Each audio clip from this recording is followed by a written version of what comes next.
صلى على النبي اخواتي. ده ايه ده؟ ده جناح. هنعمل ايه بالجناح؟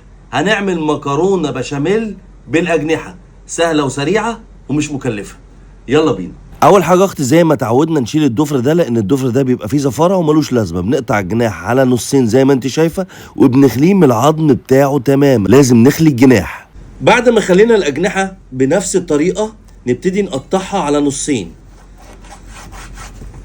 كده.